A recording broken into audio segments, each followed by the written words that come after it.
Every person in this room, regardless of who they are supporting for the Democratic nomination, is doing what is patriotic for our country. You are standing up and being involved in the political process. So thank you all.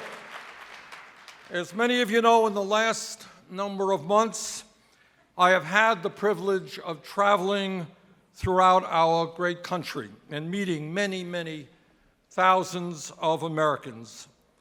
And this is what I have learned. I have learned that from coast to coast, the American people are crying out for change, for real change. They are tired of the same old establishment politics, establishment economics, and establishment foreign policy. They want this country to move in a new direction.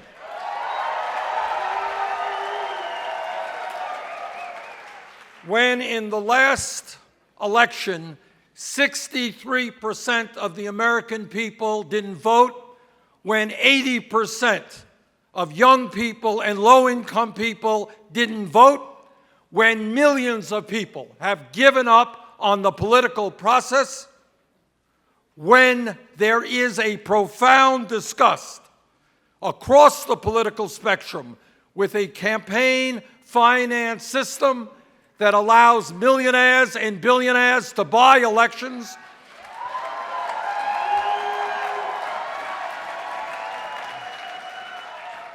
through their super PACs, now is not the time for establishment politics. Now is the time for a political revolution.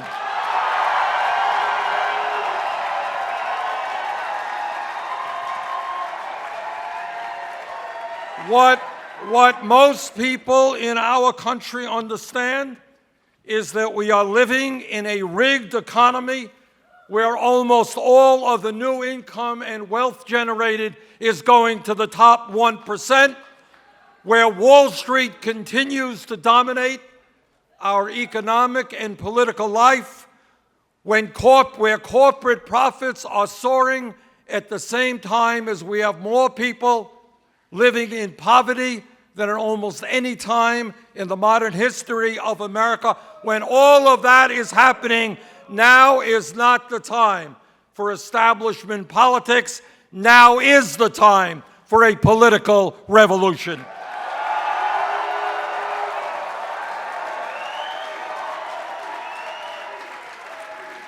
When our foreign policy for the last many decades has failed the American people, has led to wars like the war in Iraq, which we never should have gotten into,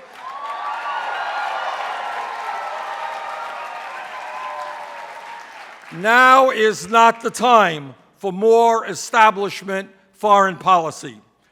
We began this campaign 7 months ago. We had no organization, no money, very little national name recognition, and we're at 3% in the polls. Today, we have hundreds of thousands of volunteers in every state in this country, including some 5,600 here in New Hampshire. Today, without a super PAC, we have more than 800,000 individual contributors.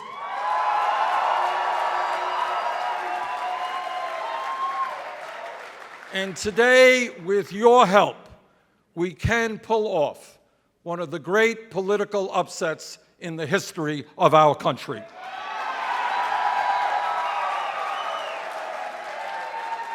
We have come a long way in 7 months. The people of this country want real change, and that is what this campaign is about. I am running for president because we live in the wealthiest nation in the history of the world, but that reality means very little to most Americans because In a rigged economy, the rich get much richer while almost everybody else gets poorer. The issue of wealth and income inequality is, in my view, the great moral issue of our time. It is the great economic issue of our time. It is the great political issue of our time. And together, this is an issue we will resolve.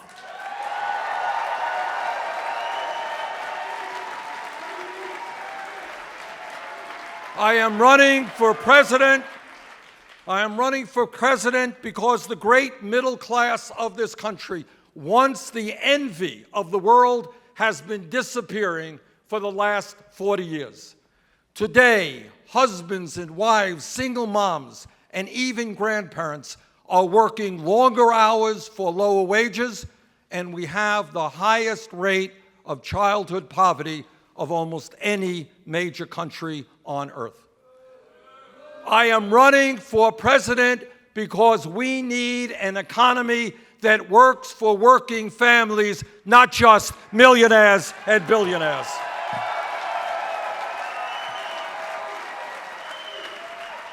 I am running for president because we need to raise the minimum wage to $15 an hour over the next few years.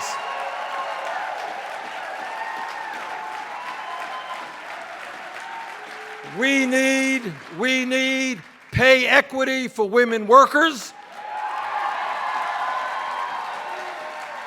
We need to pass the Paid Family and Medical Leave Act now in Congress.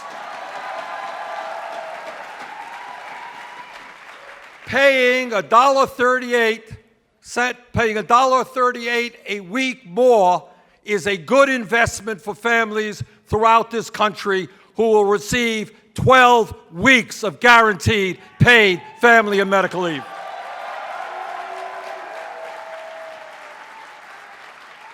I am running for president because we need to rebuild our crumbling infrastructure, invest $1 trillion in our roads and our bridges and our rail system, and create up to 13 million good-paying jobs.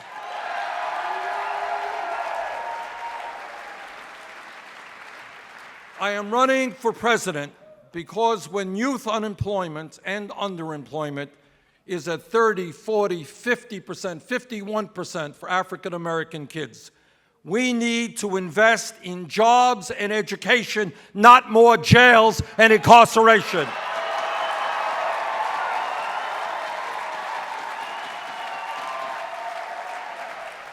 We must not continue having more people in jail than any other country on earth. We need major reforms in a very broken criminal justice system. We need to stop the killing of unarmed African Americans by the police.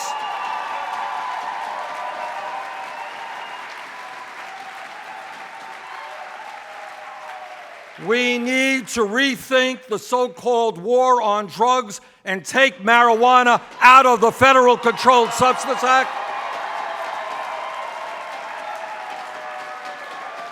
We need to treat substance abuse as a serious health issue, not a criminal issue.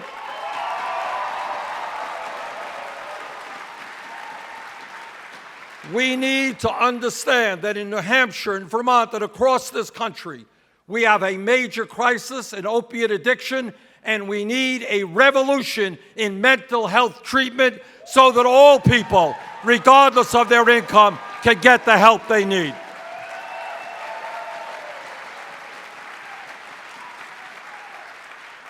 I am running for president because 11 million undocumented people cannot continue living in the shadows. We need a comprehensive immigration reform program and a path toward citizenship.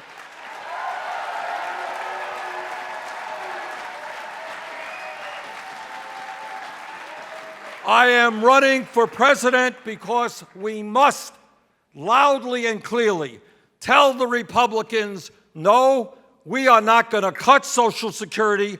We are not going to cut benefits for disabled veterans. We will expand those benefits by lifting the cap on taxable income.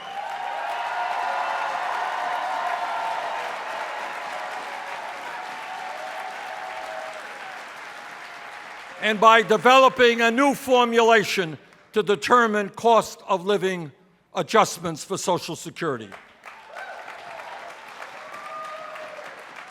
I am running for president because it is time that Wall Street, corporate America, and the billionaire class understand that they cannot have it all, that they are going to start paying their fair share of taxes.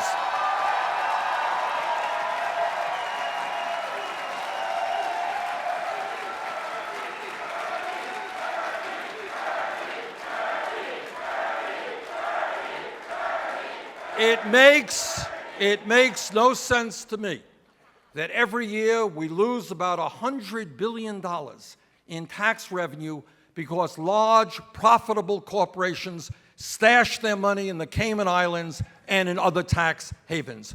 It makes no sense to me that corporations like Pfizer think they can leave this country and become a foreign company to avoid paying their fair share of taxes, while at the same time they charge us the highest prices in the world for prescription drugs.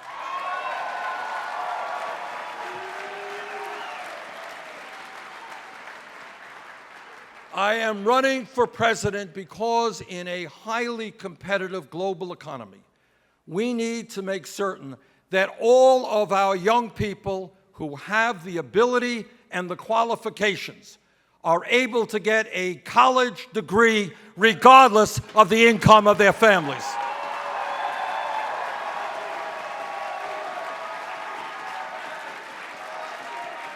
And that is why we are going to make public colleges and universities tuition-free. And while we make these public colleges and universities tuition-free, we are also going to substantially lower the interest rate on student debt.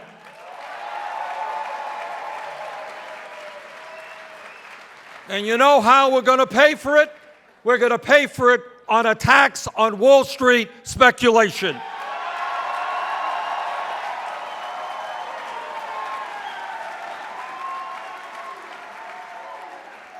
I am running for president because, as a result of the disastrous Supreme Court decision in the Citizens United case, the American political system has become totally corrupted, and the foundations of American democracy are being undermined.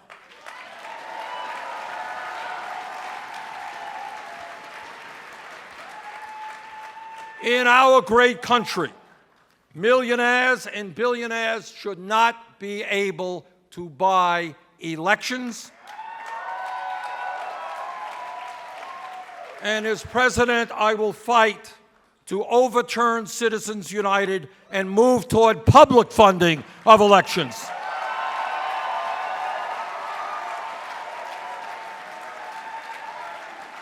And together we are going to end the voter suppression imposed by many Republican governors all over this country. In America, we should have one of the highest voter turnout rates of any country on earth, not one of the lowest. I am running for president because in these difficult times, against vitriolic Republican rhetoric, we must protect a woman's right to choose.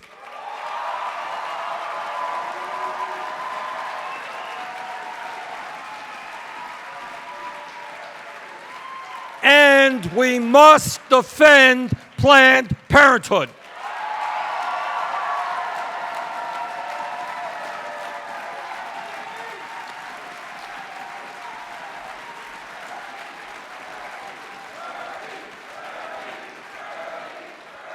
And I know that I speak for every person in this room when we send our condolences to the families of those who were killed in Friday's attack at Planned Parenthood in Colorado.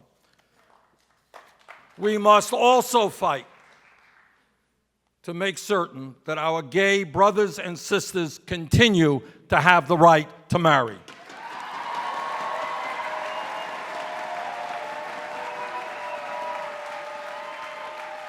I am running for president because we must leave this planet in a way that is healthy and habitable for our kids and our grandchildren, and I have 3 grandchildren living right here in New Hampshire.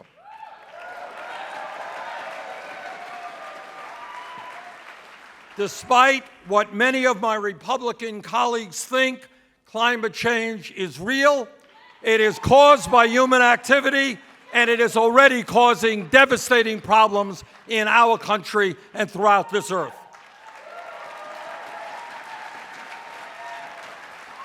The United States must lead the world in combating climate change and transforming our energy system away from fossil fuels to energy efficiency and sustainable energy.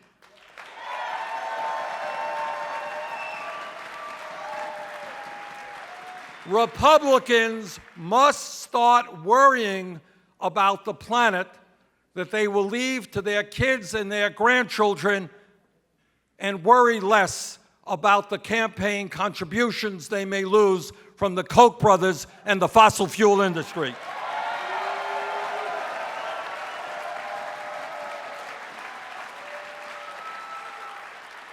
Because climate change is the greatest environmental challenge of our time, I opposed the Keystone Pipeline from day one. And that is why, right here in New Hampshire, I believe the Northeast Energy Direct Pipeline that would carry fracked natural gas for 400 miles through 17 communities is a bad idea and should be opposed.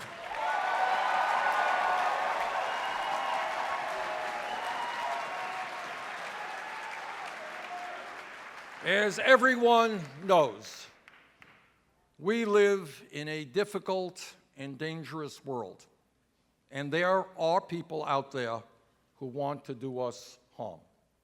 As president, I will defend this country, but I will do it responsibly. We do not need a quote-unquote tough foreign policy. We need a smart foreign policy.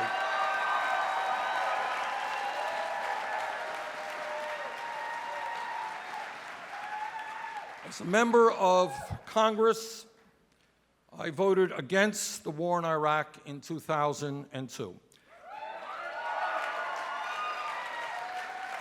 And I will never forget that moment, because when you're dealing with votes that send young men and women into harm's way, those are votes you don't forget.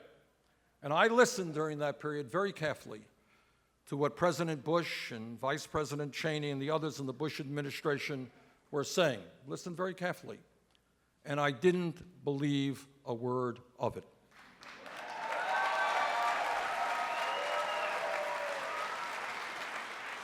And it gives me no joy, none whatsoever, to tell you that much of what I feared would happen in terms of the destabilization of that region did happen. Now today, we are confronted with a barbaric organization called ISIS, an organization which, in my view, must be destroyed. But I hope that we have learned some of the very painful lessons of the past. And that is, we cannot and should not attempt to do it alone.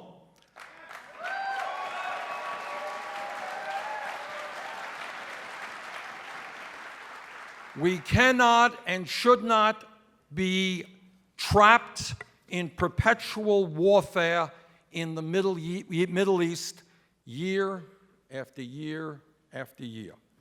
We need, in my view, to put together a broad coalition, including the very strong participation of the Muslim countries in the region. While the U.S. and other Western nations have the strength of our militaries and political systems, the fight against ISIS is a struggle for the soul of Islam, and countering violent extremism and destroying ISIS must be done primarily by Muslim countries with the strong support of their global partners, the United States, the UK, France, Germany, Russia, Iran, and others.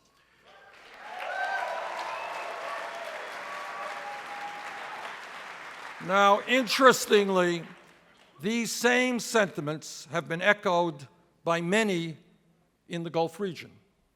Jordan's King Abdullah II said in a recent speech that terrorism is, quote, the greatest threat to our region, and quote, and that Muslims must lead the fight against it. He noted that confronting extremism is both a regional and international responsibility, and that it is incumbent on Muslim nations and communities to confront those who seek to hijack their societies and generations with intolerance and violent ideology. And let me congratulate King Abdullah, not only for his wise remarks, but also for the role that his small country is playing in attempting to address the horrific refugee crisis in the region.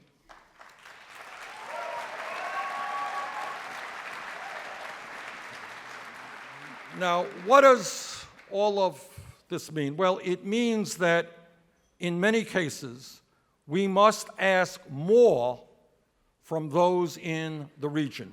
While Jordan and Turkey and Egypt and Lebanon have accepted their responsibilities for taking in Syrian refugees, other countries in the region have done little or nothing.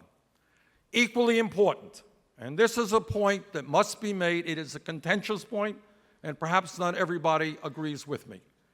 But in my view, countries in the region like Saudi Arabia, Kuwait, Qatar, the UAE, countries of enormous wealth and resources, have contributed far too little in the fight against ISIS.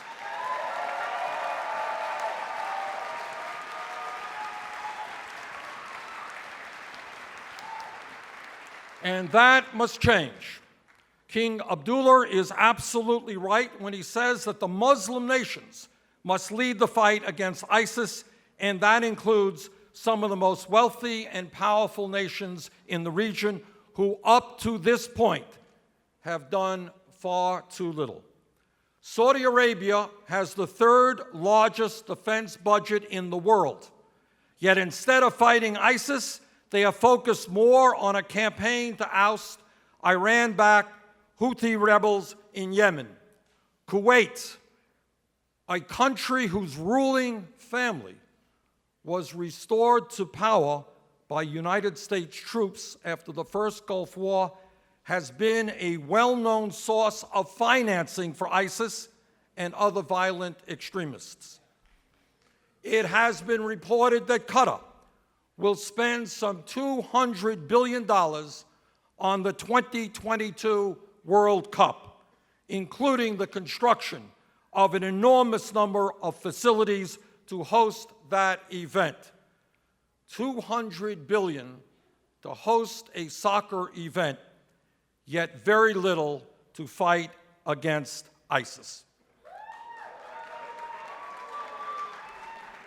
That must change.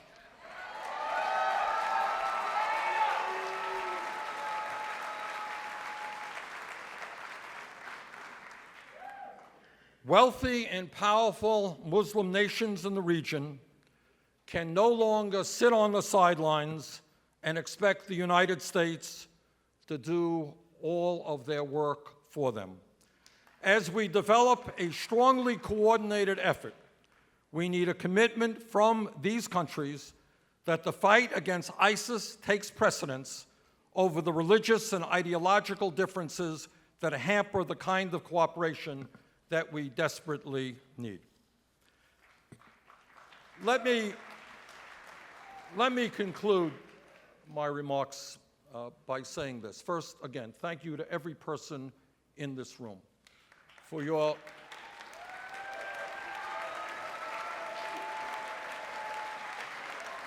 doing what too few Americans are doing, and that is protecting our democracy and getting involved in the political process. Thank you all.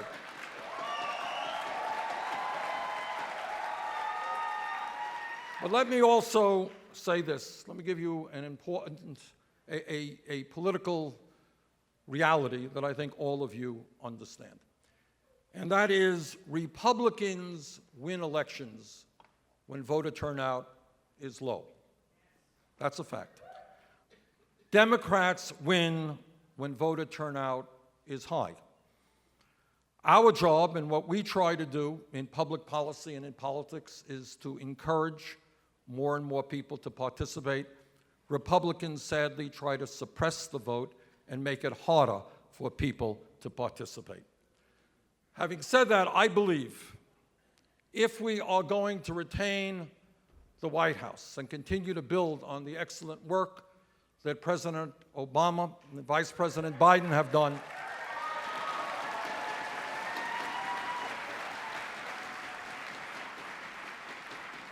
I believe that from the bottom of my heart, if we are going to succeed in doing that, if we are going to succeed in regaining the Senate, doing well in the House, winning governor's seats all over America, we need to have a campaign which is striking a nerve with working people, with young people, and with many of our citizens who have turned their backs on the political process. And I believe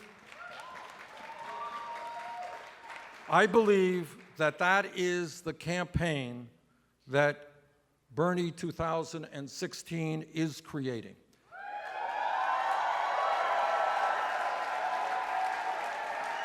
When I go to events all over this country and I see 5, 10, 20,000 people coming out, many of them people who have never gone to a political meeting in their lives, I see a future not just for my candidacy, but for the Democratic Party.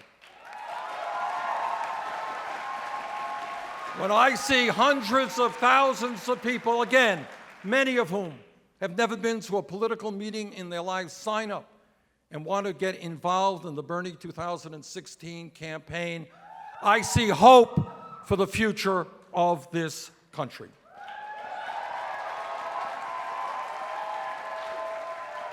So I believe that the campaign that we are running, a campaign which is generating an enormous amount of energy and excitement all across this country, is a campaign that not only retains the White House, but takes the Democratic Party a huge step forward into the future.